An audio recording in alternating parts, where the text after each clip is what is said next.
determining regions where you want to trade is probably the most useful thing. Everything else just gives you random noise most of the time. Yeah, keeps you out of the middle of the range as well. I usually like pick areas where I want to get involved in like one time frame, and then I'll like just have those areas of interest on my chart, and then I'll like execute on a lower time frame to see how it reacts around those levels. I mean, it's pretty much what these are. These 4 are regions of interest that I want to trade based on the overnight sessions profile and yesterday's profile. So the red marked areas are regions where I wanted to trade. Right now, after the RTH session, it's filled in pretty well, this region. These regions where I've marked out.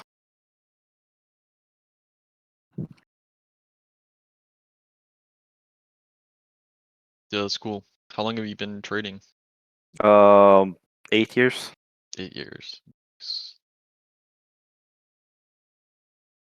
Yeah. Do you trade? Is like this what you do for a living? Yep. This is what I do for a Nice. living. Yeah, that's hard.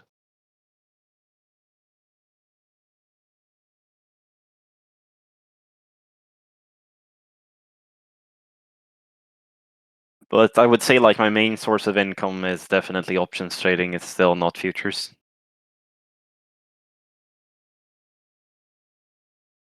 I'm sorry, what'd you say? My main source of income is still options trading, not futures trading. Me too, actually. Yeah. That's I make like 80% of my income off options. My meat and potatoes. Yeah. I trade futures for fun, basically. I mean, I'd be I so would say fucking bored like I if mean, I I would didn't. say like my futures are basically a passive income strategy, while my options are swing trades more or less, because it pays out less frequent. But Exactly. when I get paid out, I get paid out big. So Mm-hmm. it's just how it works. I don't know. Like it's not about being easier, Gecko. I would say like if you trade, it depends what you need to do. Like if you're trading different like credit spreads, if you're trading, I mean, it depends. There's so many ways to trade options. To say it's I know. easy, Yeah. it's like Well, I think it's easier than um trading something like crypto, right? maybe. Because you have fundamental analysis, which, can often, how can I put this? It pretty much raises your win rate on anything by 30% at least. And when things go the other way on plays that were based on partly fundamental analysis, then it's like an easy invalidation, right? It's like the factory either closed in Singapore or it didn't. It's not gonna like suddenly reopen. Yep. I guess. I mean, main reason why I like options is because it's literally like built-in stop loss into the price you're paying. So Yeah. And if you're catching volatility at a time where it's mispriced, even better, right? I mean, my whole play is basically playing roughly 14 days till expiry. So basically long gamma all the time. Mm-hmm. That's basically what I'm trading. We're looking for. Yeah, I know few people who do that.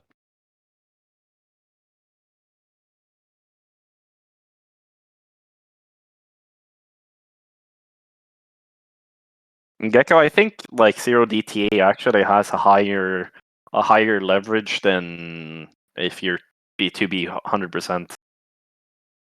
I do directional bets in more things than SPX, but I do a lot of volatility bets. So either in gamma or implied volatility, where I'm looking for an increase of implied volatility or realized volatility. I'm usually not trading delta. It's not very useful, in my opinion.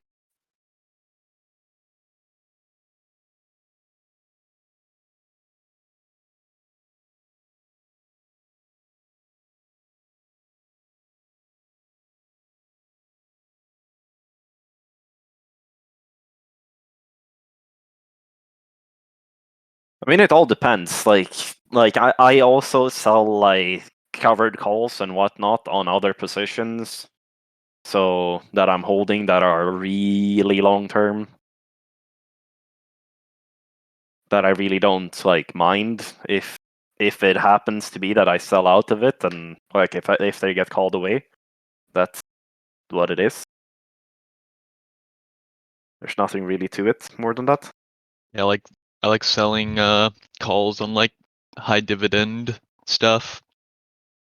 I was doing that on Bank of America and Goldman Sachs a lot because I had a lot of the BAC like a few years ago, and at local tops I would just sell calls all day and collecting the premium and the dividends was pretty good passive income, to be honest. I mean, that's the whole thing I'm doing. So it's literally like high-paying dividends, oil companies, and other things that I've been more or less doing. What are some good companies with high dividends right now? In the US markets, Yeah. like direct dividends, like the direct yield, or like Yeah, for the current price. just in I general. Yeah, not current price.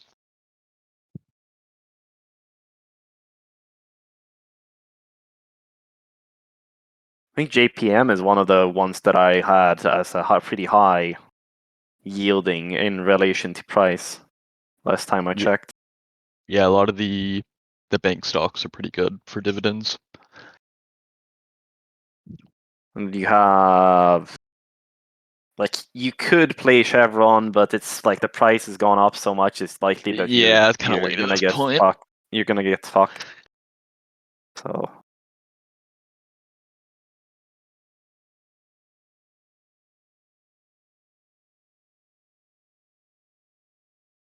but it's definitely not easy. Like sure, like it is fundamentally a lot easier to play options in this way, but eh. I mean, I think if you know what you're doing, it's easier than like day trading for sure. Because at the end of the day, it just comes down to the fact that it's easier to predict volatility than it is like direction I mean, like price in a specific direction. That's the whole reason why I'm trading the way I'm trading. Yeah. Because I'm not I don't particularly care about the direction. I just see that like the move that just take an example for NQ now. Like if looking at the chart here, we've had a pretty decent move up. Volatility has expanded to the upwards direction. We pull back. We're consolidating. Like it is like sure it is a directional bet, but it's based on volatility because volatility Mhm. expands and contracts repeatedly over and over and over and over and over again, and it does this all day, all year, every year. That's the only thing that repeats, like truly repeats itself. Like the cycles of volatility. Yeah, Yeah. but it's like like it's not exactly the same volatility, but when volatility expands, it usually expands for a while and then it contracts and price basically like stalls. So fading breakout traders like here is most likely one of the most profitable strategies that is applicable. They have like a 30% overall win rate on breakout trades. So if you can fade breakout traders with tight risk and get like I measure everything in R, meaning that my average stop size is 1 R. So whatever my target is times whatever the R is, and I'm aiming for a minimum of 4. Okay. So, but sure, there are days where I can make like consistently like per day 20 R. So it's not the impossible task. Yeah, not impossible at all. And if you can do that with size, then there's really nothing that can stop you, so to speak. And then it's just about putting rules in place for stuff like consecutive losses. Like I have 5 consecutive losses in a row. Then it gives me a timeout for, I think it is 2 hours. So it Yeah, locks my account for 2 hours. oh, It's and that's something you automatic. could set up yourself, or that's just how I the mean, platform works? I have it set up on TT in that way. That's So pretty it's a smart. condition. It's a condition. And then I have set the daily drawdown limit, so I limit myself to 7% drawdown on the account. But that's because I over leverage myself pretty heavily. Because the majority of my money is not in the futures trading account. So I'm perfectly fine with everything going to 0 on that account because I still have currently 92% additional equity I can put into it if it blows up today. I don't like it's just a numbers game, to be honest. Yeah, yeah.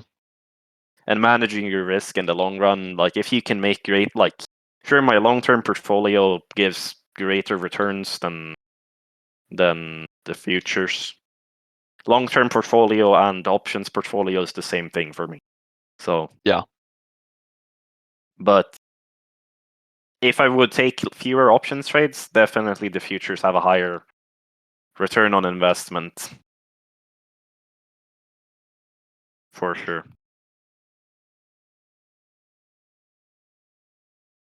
I'm gonna go get some coffee. I'll be back in a few minutes. Yeah.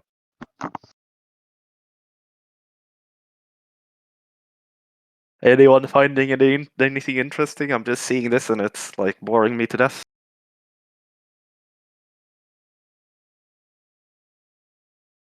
Like we're pulling into regions and then we're slowly dying out of them. Like I can't watch this anymore.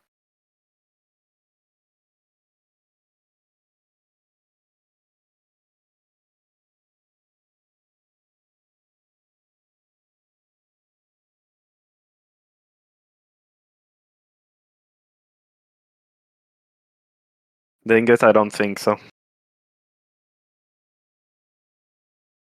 It was elevator up, if you're being honest. And then why you have to send these weird gifs? Drilling. Are you getting a drilling now, huh? Harvey? You like that drilling, huh?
It depends, Chia. You're referring to 20 ES or MES to keep the day job away?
See if this yields anything.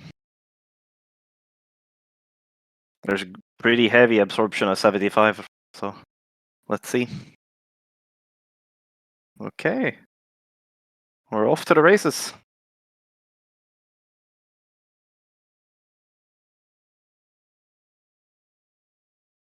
We're really off to the races. Oh, baby. That's fucking juicy.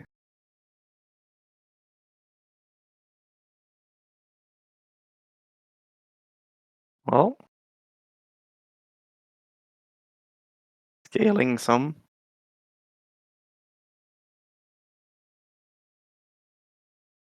I tried going long here and ended up getting filled along the way, so I got pretty decent size in that trade.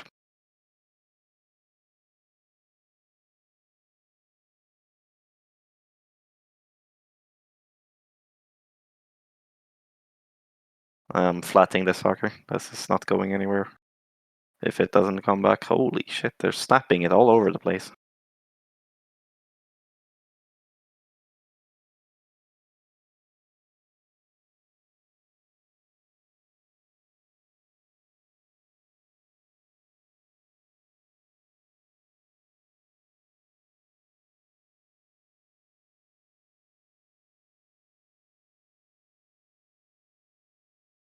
I'm flat.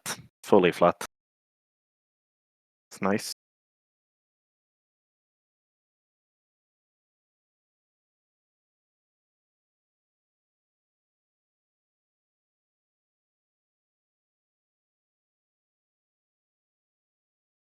I am switching contract at the end of this session.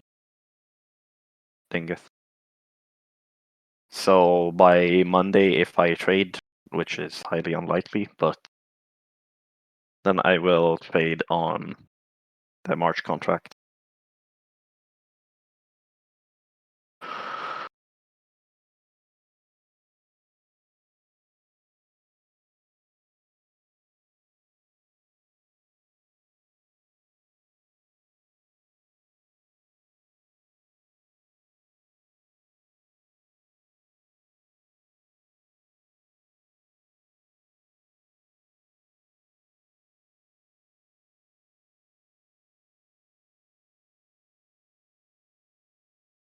What do you mean, Worlds? Isn't there a point to take quality trades, Worlds, and then build good habits, even if it's demo?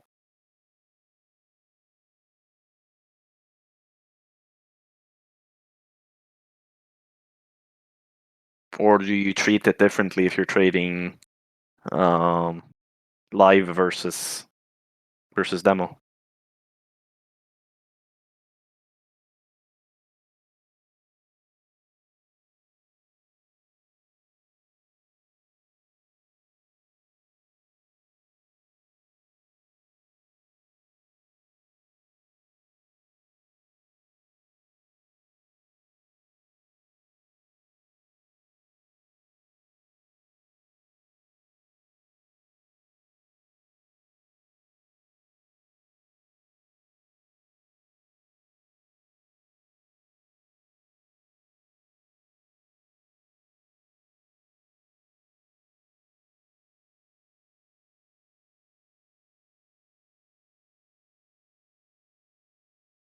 I have one trade that I regretted exiting today. I had a long that was amazing.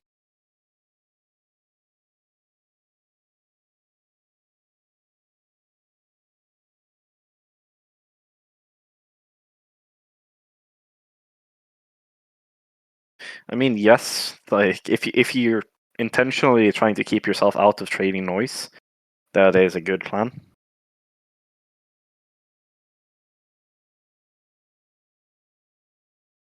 Man, I have big regrets of not holding a trade through this.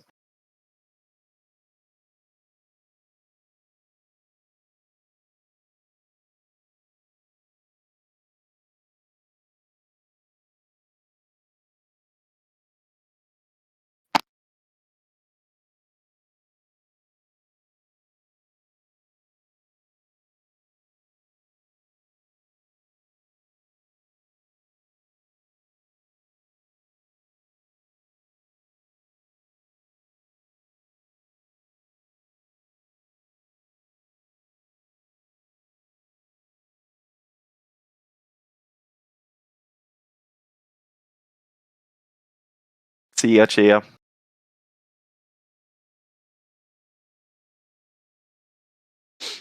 Have a nice vacay. I'm gonna try and do the same if I can halt my addiction to the markets.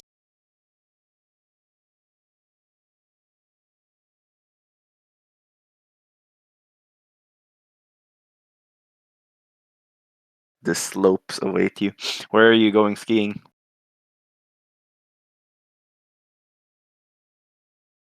Well, enjoy.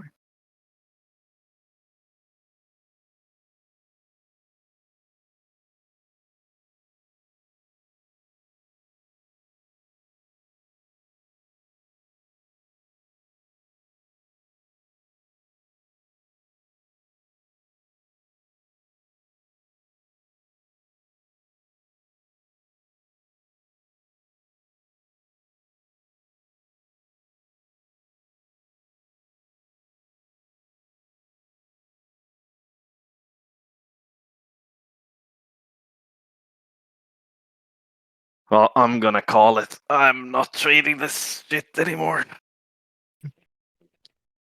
Very risky. This is ape. I don't know how to explain it. If you want to enjoy someone's stream, go and enjoy Fat Cat. For some, I'm probably not gonna be back. Have a nice weekend, everyone, and I'll see you Monday if I'm here. Otherwise, see you after Christmas. Have a good weekend. Ciao, ciao.